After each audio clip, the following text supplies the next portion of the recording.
A continuación, dos asesinatos alarman una ciudad.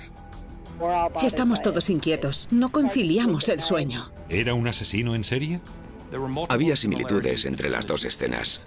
Había pocas pistas. Aquellas escenas del crimen estaban llenas de escombros. Con un motivo claro. Era evidente que era misógino. El caso quedó irresuelto hasta que una riña entre amantes se descontroló.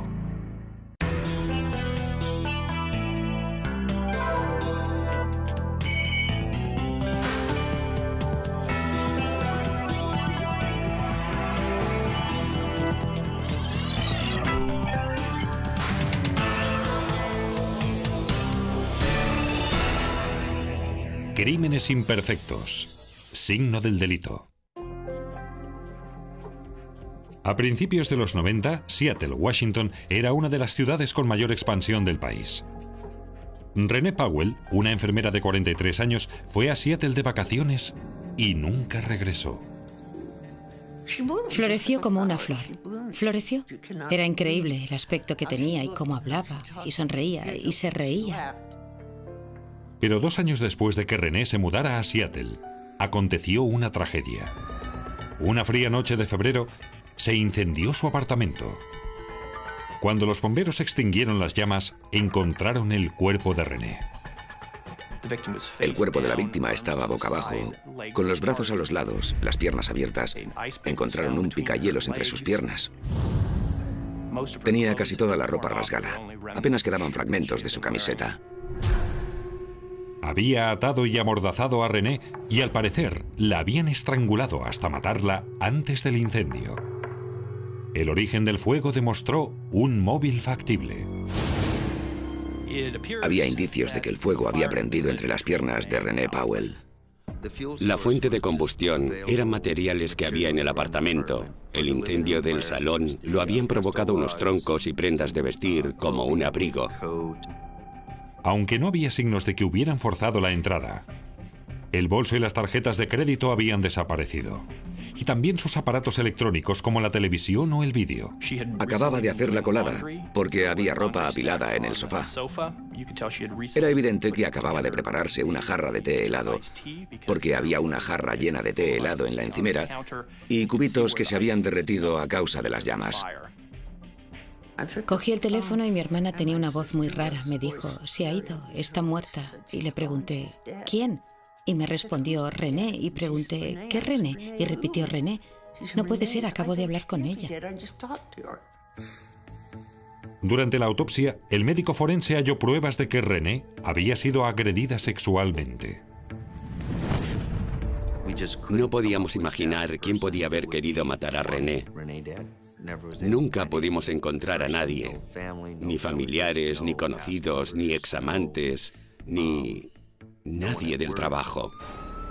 Un mes después del asesinato, hubo otro incendio en el mismo complejo de apartamentos.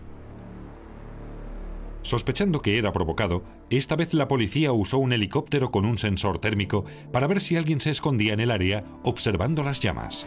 No ve objetos en sí, solo detecta ondas de calor radiantes de una persona. No había sospechosos escondidos en los arbustos. Cuando extinguieron el incendio, encontraron otra víctima, una mujer de 54 años, Barbara Walsh.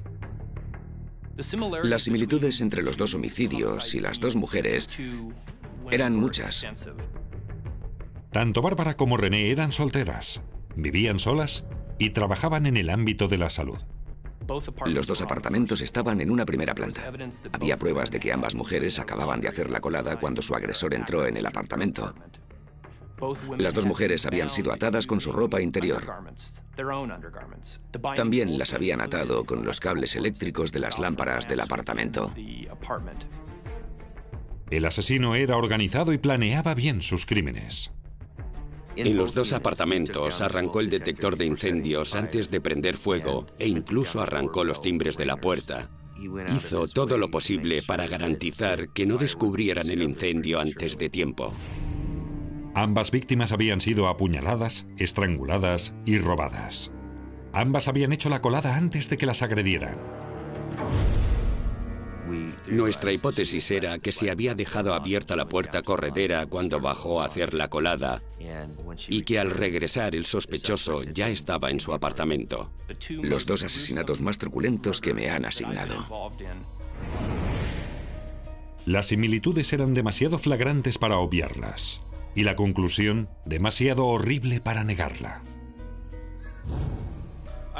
Creo que este individuo volverá a actuar, basándome en la progresión que he visto del primer caso al segundo. La policía creía que se trataba de un psicópata sexual. A partir de las pruebas, la policía de Seattle sospechó que el mismo hombre había violado y asesinado a 2 mujeres en los mismos apartamentos. Los vecinos exigían protección 24 horas. Y es lo más triste que me ha pasado en la vida, que no pueda sentirme segura en casa. Estamos todos inquietos. No conciliamos el sueño. Y me considero una persona positiva, pero odio tener que mirar a todo el que se cruza conmigo como si fuera un sospechoso. Las víctimas, Renee Powell y Barbara Walsh, no tenían enemigos conocidos. Tenía una forma de reírse que cualquiera que la conociera nunca olvidará. Una persona muy generosa. No tenía mucho, pero estaba dispuesta a ayudar a quien fuera. La naturaleza de los asesinatos llevó a la policía a comprobar las fichas de los violadores de la zona. Hablamos con gente durante semanas para encontrar alguna pista que nos guiara hasta el asesino, pero no sacamos nada. Pero lo que más llamaba la atención a la policía era la notable similitud entre los 2 casos. Ambas víctimas habían sido atadas y agredidas sexualmente, aunque solo pudieron recoger muestras de ADN de una de ellas. Ambas vivían en una primera planta y habían hecho la colada antes de ser atacadas. A ambas les habían sustraído los aparatos electrónicos del apartamento, y había otras similitudes que los detectives identificaron como peculiares del asesino. Las peculiaridades del asesino eran estas 5: atar a la víctima, apuñalarla, disponer del cuerpo, prender un fuego e incendiar y robar. Como el fuego había destruido muchas de las pruebas, la policía pidió ayuda a la población, y al cabo de unos días ya contaban con más de 600 pistas. Una en particular, registrada con el número 316, captó su atención. Teníamos a un individuo que vivía cerca a unos 5 kilómetros que llegó hasta nosotros a través de un abogado sobre violencia doméstica de un tribunal cercano. Con 23 años, Gary Dolan tenía antecedentes por delitos menores, pero nunca había estado en la cárcel. Fue su propia hermana quien lo denunció a la policía. La asustaron cientos de poemas sumamente morbosos que había escrito y le había mostrado. Muchos de sus escritos albergaban furia. En uno en particular forzaba a una bondadosa dama a tener sexo con él después de estrangularla. Cogiéndola por la cabeza, le partió el cuello. La pobre viejecita intentó resistirse. Ahora está muerta. La vida la ha abandonado. Esta noche me la comeré para cenar. Algunos poemas hablaban de actos sexuales con mujeres mayores, sexo con muertos. Me gusta mi vida, afilando el filo de mi cuchillo profano. Aquí descansa mi odio, gritos de agonía. Mi víctima moría. La policía no tuvo dudas de estar sobre la pista de alguien muy enfermo. Gary Dolan no tenía trabajo y no tenía coartada para ninguno de los asesinatos. También rechazó someterse al polígrafo y no quiso donar una muestra de ADN. Por eso, la policía buscó otros métodos para obtenerlo. Sabíamos que fumaba, sabíamos que podíamos extraer su ADN de una colilla, pero no la podríamos conseguir si no la tiraba. Los agentes siguieron a Gary hasta que lo vieron en la calle fumando un cigarrillo. Estuvieron mucho rato preguntándose si iba a tirar la colilla al suelo una vez hubiera terminado, y suspiraron aliviados al ver que finalmente lo hacía. Mandaron esa colilla al laboratorio de análisis y los resultados fueron un revés. El ADN de la colilla no coincidía con el ADN de la escena del crimen. Así que Gary Dolan fue descartado como sospechoso. Y durante 2 años más, no hubo ni rastro del asesino.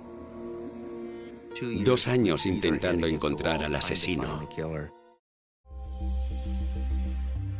La policía suele pedir el perfil psicológico de un asesino en serie, creyendo que esta información contribuirá a su arresto. En estos 2 asesinatos, las víctimas habían sido atadas, violadas, sus cuerpos posicionados en posturas alarmantes para los investigadores. Y además, incendiaron a posta ambas escenas.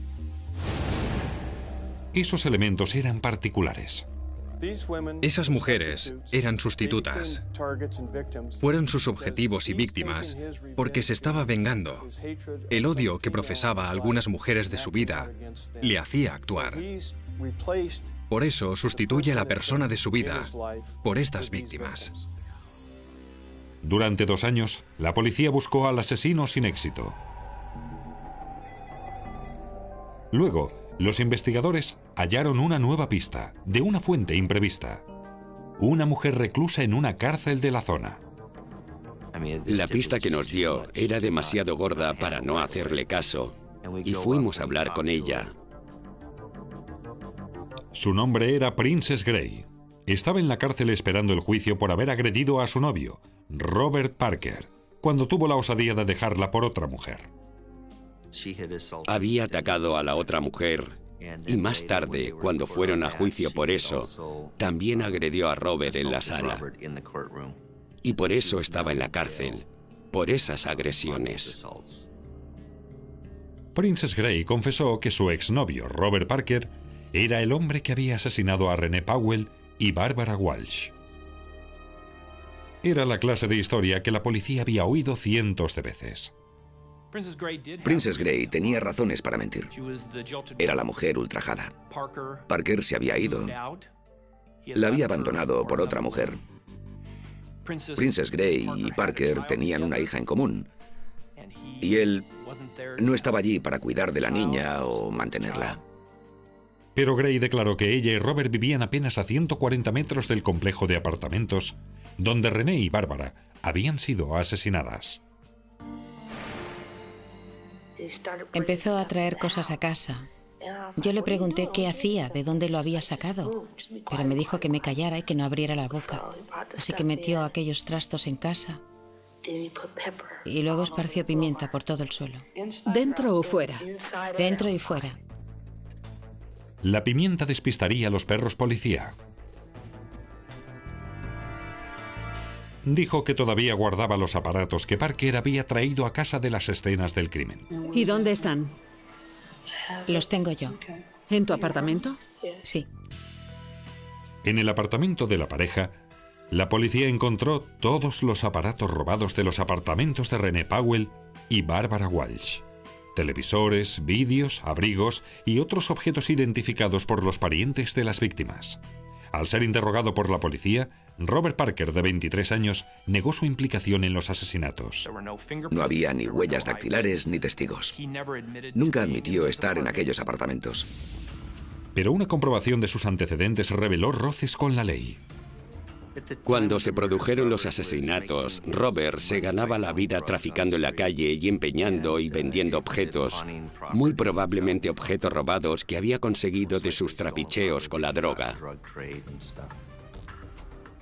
Pero luego, Princess Gray se retractó de su historia. Al parecer, ella y Parker se habían reconciliado. Princess Gray dijo entonces que habían encontrado aquellos artículos en la basura. Sostiene que él estuvo en el apartamento toda la noche, que ella había salido y encontrado los objetos en unos cubos de basura o un contenedor. Sin Princess Gray, los investigadores no tenían pruebas. No era tan extraño, porque ella y Parker tenían un hijo. Pero, maldita sea, cuando tienes un testimonio que aporta pruebas buenas, que relacionan directamente al asesino con las escenas del crimen, cuesta de digerir. Empezó a traer cosas a casa. Princess Gray implicó a su novio Robert Parker en los asesinatos de Renee Powell y Barbara Walsh, pero más tarde se desdijo después de que hicieran las paces.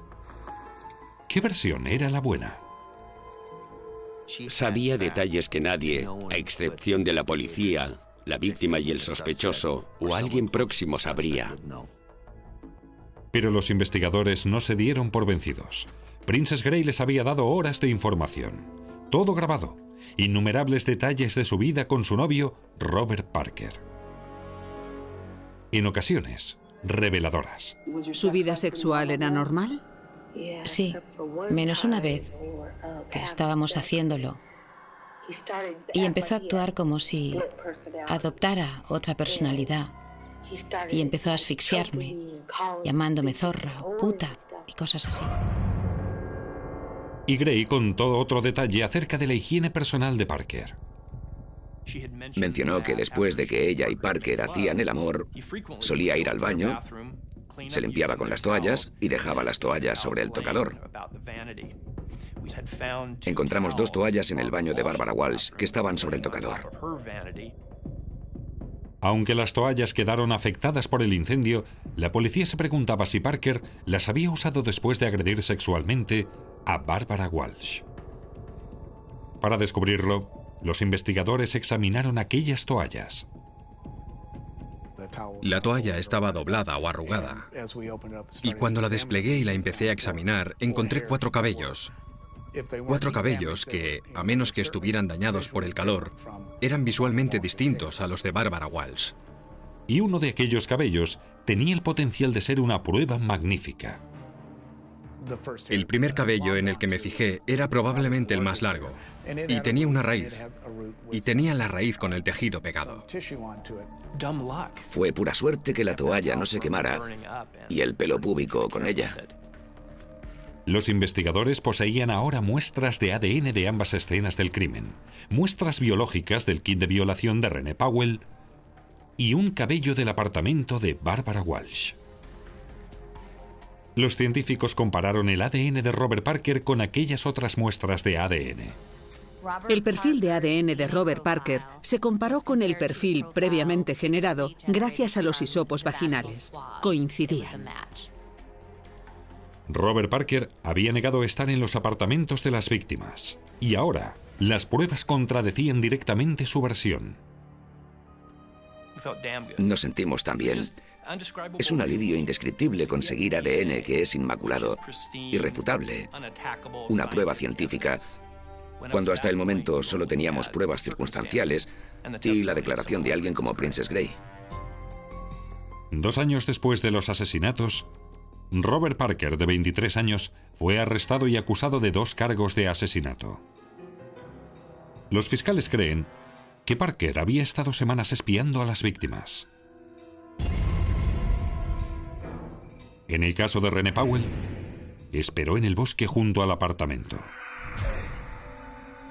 Cuando ella fue al sótano a hacer la colada, se dejó la puerta abierta.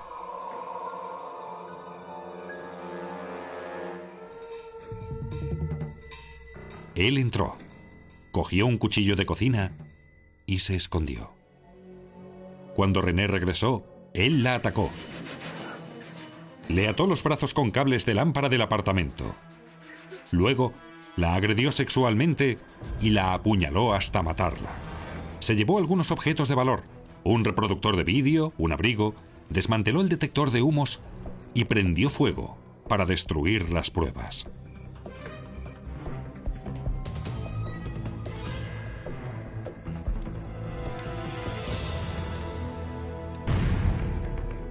El caso de Barbara Walsh era prácticamente idéntico. Ella también estaba lavando la ropa y se dejó la puerta abierta mientras bajaba al sótano.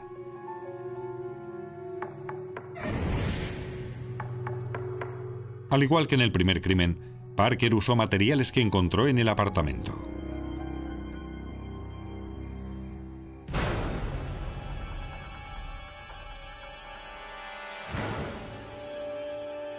Después de violarla y asesinarla, usó las toallas del baño para lavarse antes de prender fuego.